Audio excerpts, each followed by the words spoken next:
ಎಲ್ಲರಿಗೂ ನಮಸ್ಕಾರ. ಇಂದಿರಾ ತನಯ ಅವರ ಮಂತ್ರಶಕ್ತಿ ಕಥೆಯನ್ನು ಮತ್ತೆ ಮುಂದುವರಿಸ್ತಾ ಇದ್ದೀನಿ. ಜಾಜಿಹಳ್ಳಿನಲ್ಲಿ ಬಂದಿದ್ದಂತಹ ಸೀತಾರಾಮಯ್ಯನವ್ರಿಗೆ ಗೌರಿ ಮೇಲೆ ಮನಸ್ಸಾಗುತ್ತೆ. ಅವಳನ್ನು ಹಿಡ್ಕೊಳಕ್ಕೆ ಹೋದಾಗ ಅವಳು ತಪ್ಪಿಸ್ಕೊಂಡು ಹೊರಗಡೆಗೆ ಬರ್ತಾಳೆ. ಆನಂತರ ಅವರ ಕ್ರೂರ ಕಣ್ಣು ವೆಂಕಪ್ಪನವರ ಮಗಳು ಸರಸ್ವತಿ ಮೇಲೂ ಕೂಡ ಬೀಳುತ್ತೆ. ಹೇಗಾದರೂ ಮಾಡಿ ಅವಳನ್ನು ತಮ್ಮ ಮಗನಿಗೆ ತಂದ್ಕೊಳ್ಬೇಕು ಅಂತ ಹೇಳಿಬಿಟ್ಟು ಯೋಚನೆಯನ್ನು ಮಾಡ್ತಾರೆ. ಅದನ್ನು ಪ್ರಲಪನ ಮಾಡೋದಕ್ಕೋಸ್ಕರ ನಾರಾಯಣ ಶಾಸ್ತ್ರಿಯನ್ನು ಕಳಿಸ್ತಾರೆ ಅವ್ರ ಮನೆಗೆ. ನಾರಾಯಣ ಶಾಸ್ತ್ರಿ ಬಂದುಬಿಟ್ಟು ವೆಂಕಪ್ಪನವ್ರ ಮನೆಯಲ್ಲಿ ಸ್ವಾಮಿ ಅಂತ ಕೂಗಿದಾಗ ಇವರು ಏನೋ ಚಿಂತೆಯಲ್ಲಿ ಕೂತಿರ್ತಾರೆ. ವೆಂಕಪ್ಪ ತಕ್ಷಣ ಹೊರಗಡೆಗೆ ಬರ್ತಾರೆ.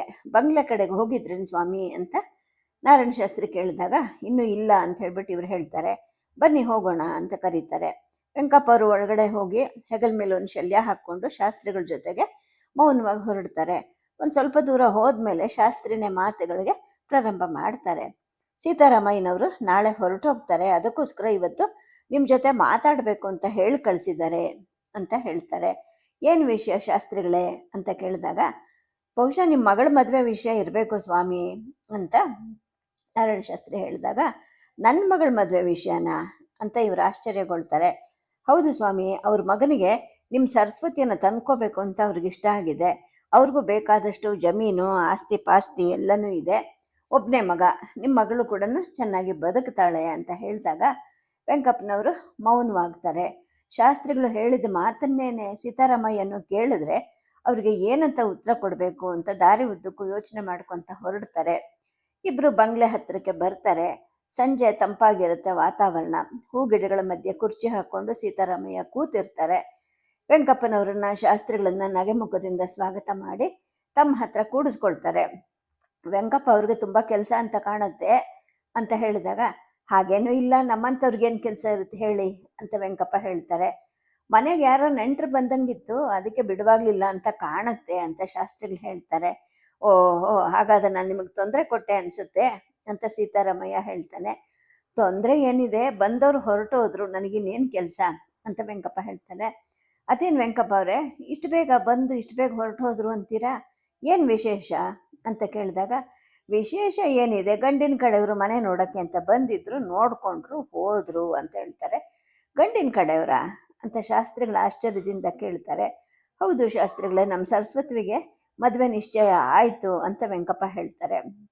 ಇದೇ ವಿಷಯಕ್ಕೆ ನಾನು ನಿಮ್ಮನ್ನು ಕರೆಸಿದ್ದೆ ವೆಂಕಪ್ಪನವರೇ ಅಂತ ಸೀತಾರಾಮಯ್ಯ ಹೇಳ್ತಾರೆ. ಶಾಸ್ತ್ರಿಗಳು ವಿಷಯ ಹೇಳಿದ್ರು, ಆದರೆ ನಾನೇನು ಮಾಡೋಕ್ಕಾಗುತ್ತೆ, ಕೈ ಮೀರಿ ಹೋಯಿತು, ಮಾತು ಕೊಟ್ಬಿಟ್ಟಿದ್ದೀನಿ ಆಗಲೇ ಅಂತ ಹೇಳಿಬಿಟ್ಟು ವೆಂಕಪ್ಪ ಹೇಳ್ತಾರೆ. ಮಾತು ಕೊಟ್ಟಿದ್ರೇನು ಸ್ವಾಮಿ, ನಮ್ಮ ರಾಯರಿಗಿಂತ ಭಾರಿ ಕುಳುವೆ ನೀವು ನೋಡಿರೋ ಗಂಡನ ಕಡೆಯವರು ಅಂತ ಶಾಸ್ತ್ರಿಗಳು ಕೇಳ್ತಾರೆ. ಈ ಮಾತಿನಿಂದ ವೆಂಕಪ್ಪನವ್ರಿಗೆ ಸ್ವಲ್ಪ ಅಸಮಾಧಾನ ಆಗುತ್ತೆ.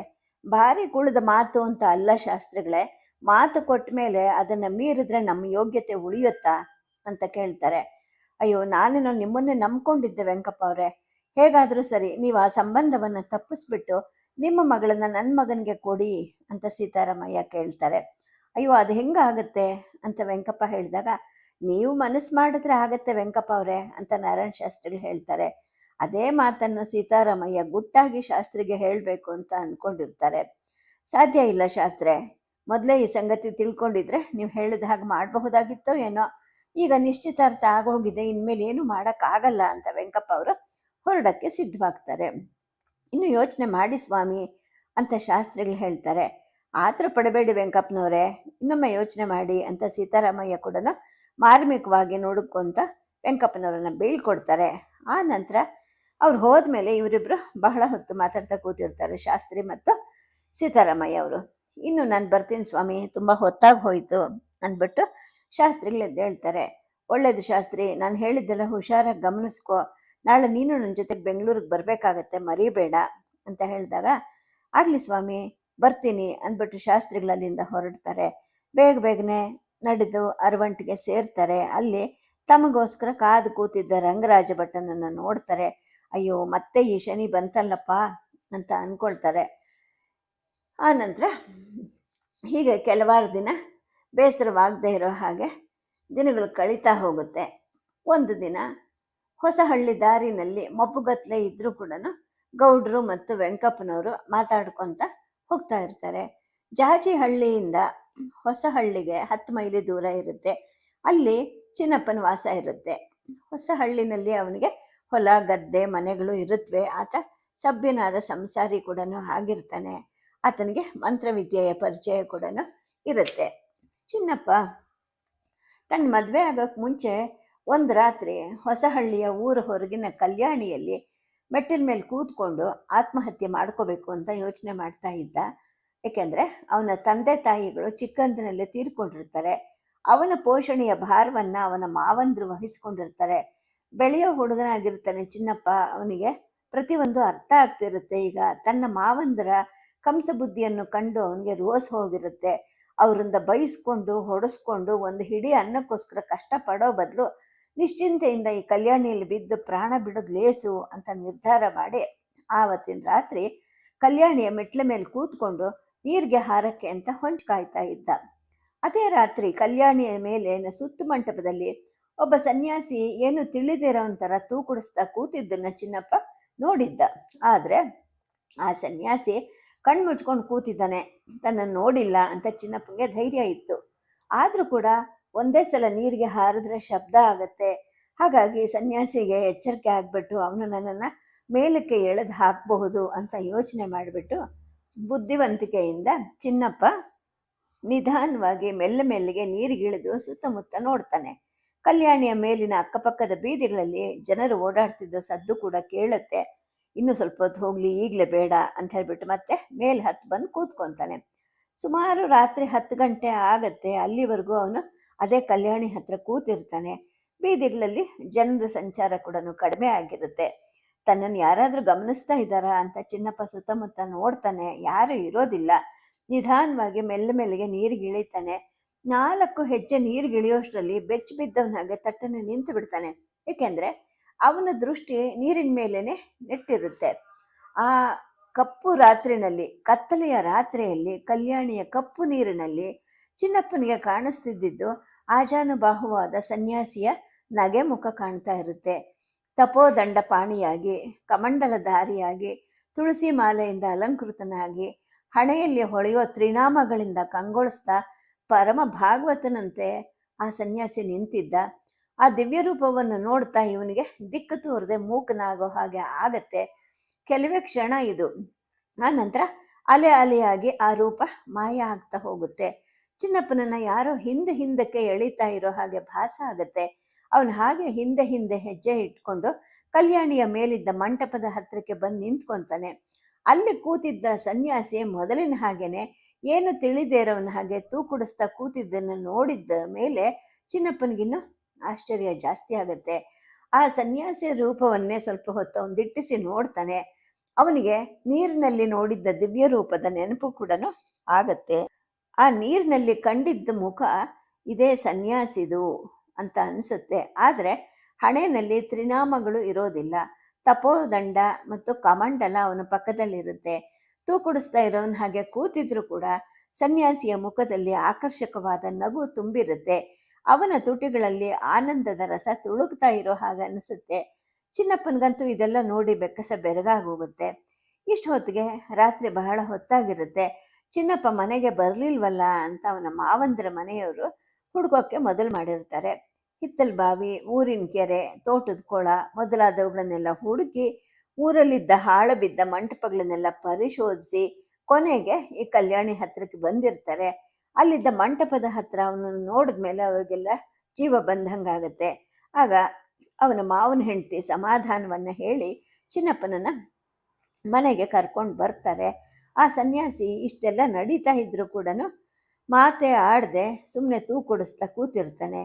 ಮರುದಿನ ಆಗತ್ತೆ. ಬೆಳಗ್ಗೆ ಬೇಗ ಎದ್ದು ಚಿನ್ನಪ್ಪ ಮಂಟಪದ ಹತ್ರಕ್ಕೆ ಬಂದು ನೋಡ್ತಾನೆ. ಅಲ್ಲಿ ಆ ಸನ್ಯಾಸಿ ಇರೋದಿಲ್ಲ. ಸಪ್ಪೆ ಮುಖದ ಜೊತೆಗೆ ಮತ್ತೆ ಮನೆಗೆ ಮರಳಲೇಬೇಕಾಗತ್ತೆ ಚಿನ್ನಪ್ಪ.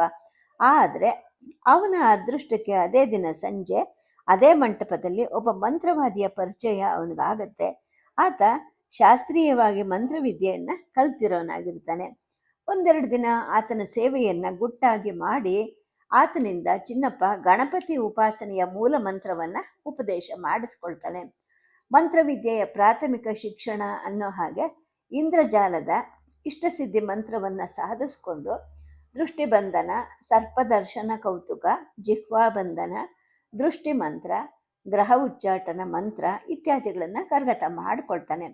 ಒಂದೇ ಒಂದು ವರ್ಷದಲ್ಲೇನೆ ಕಠೋರವಾದಂತಹ ಉಪಾಸನ ವ್ರತಗಳಿಂದ ಗಣಪತಿ ಪ್ರಸನ್ನನಾಗ್ತಾನೆ. ಚಿನ್ನಪ್ಪನಿಗೆ ಭಕ್ತವತ್ಸಲನು ಕೂಡ ಆಗ್ತಾನೆ. ಇಷ್ಟು ಹೊತ್ತಿಗೆ ಅವನಿಗೂ ಕೂಡ ತಾರುಣ್ಯ ಬಂದಿರುತ್ತೆ.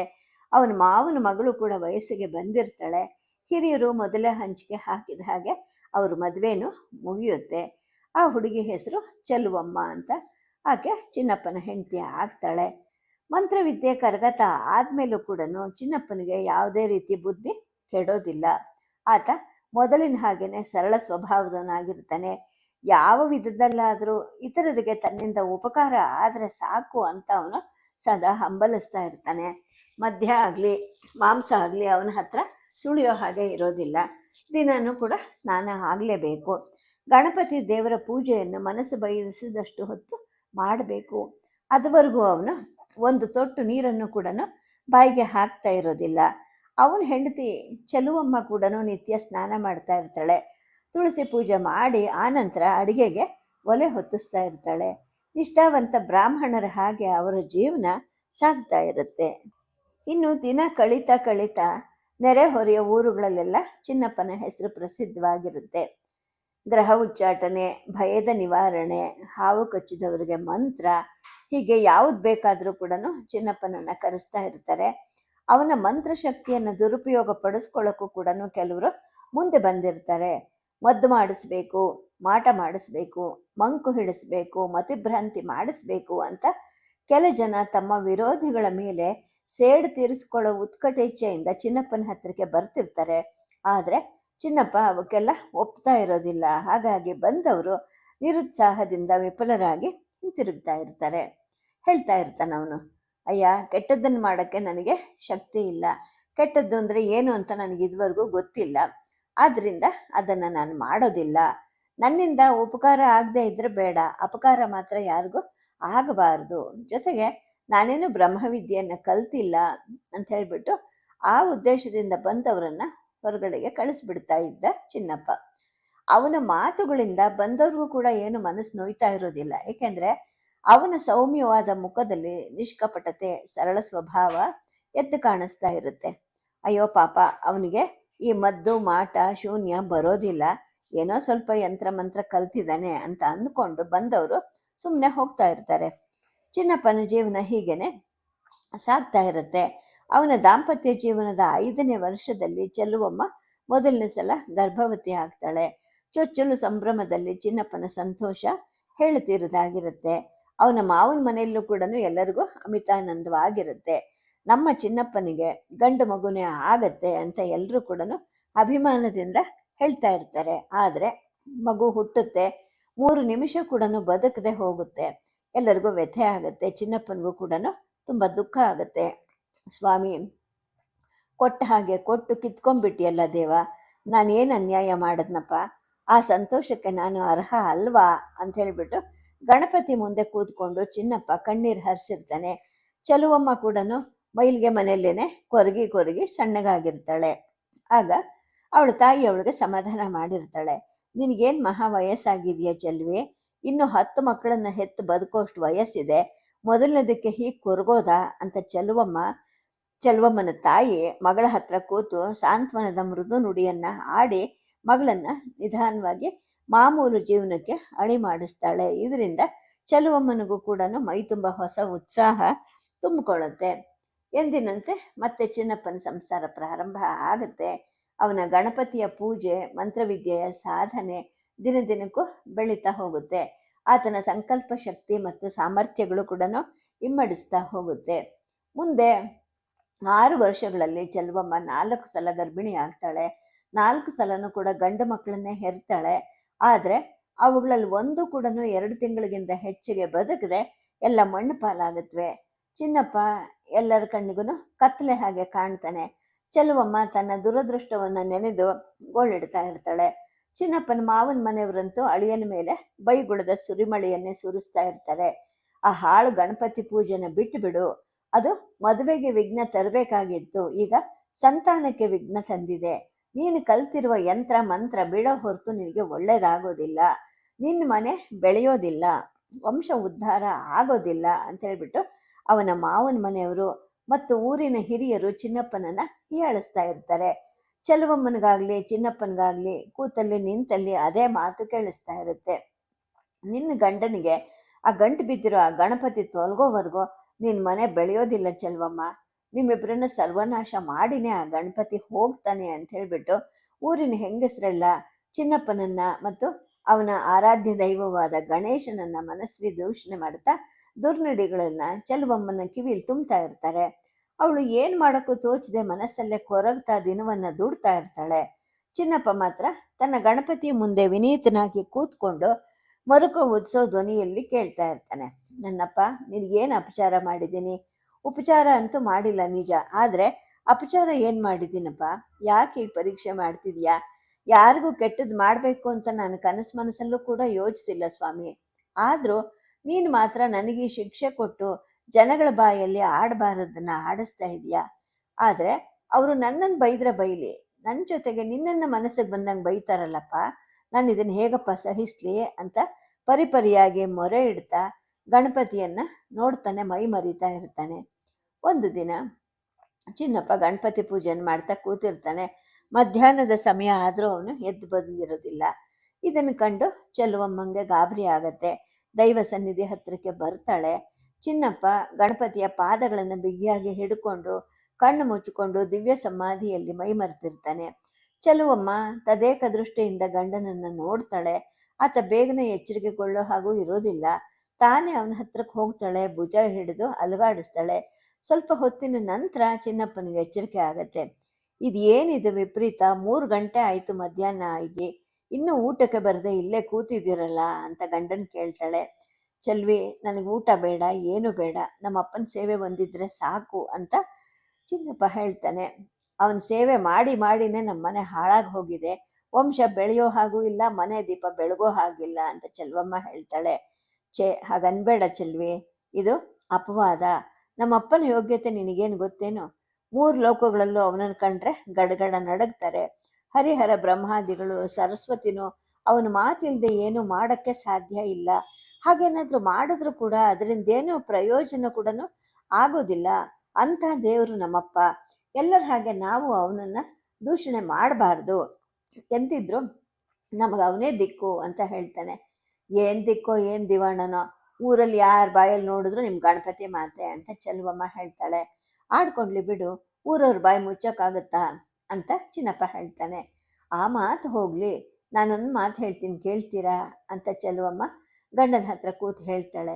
ಹೇಳು ಚೆಲ್ವಿ ಅಂತ ಹೇಳಿದಾಗ, ನೀವು ಕೇಳೋ ಹಾಗಿದ್ರೆ ಹೇಳ್ತೀನಿ ಅಂತ ಆಕೆ ಹೇಳ್ತಾಳೆ.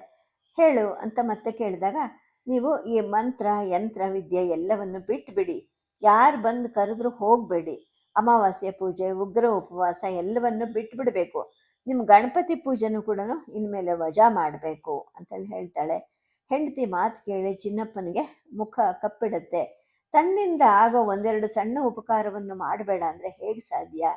ಇತರರಿಗೆ ಒಳ್ಳೆಯದು ಮಾಡೋದ್ರಿಂದ ತನಗೆ ಕೆಟ್ಟದ್ದಾಗತ್ತಾ ಅಂತ ಮನಸ್ಸಿನಲ್ಲಿ ಯೋಚನೆ ಮಾಡ್ಕೊಳ್ತಾನೆ. ಸದ್ಯಕ್ಕೆ ಕಥೆಯನ್ನು ನಿಲ್ಲಿಸಿರ್ತೀನಿ. ನಮಸ್ಕಾರ.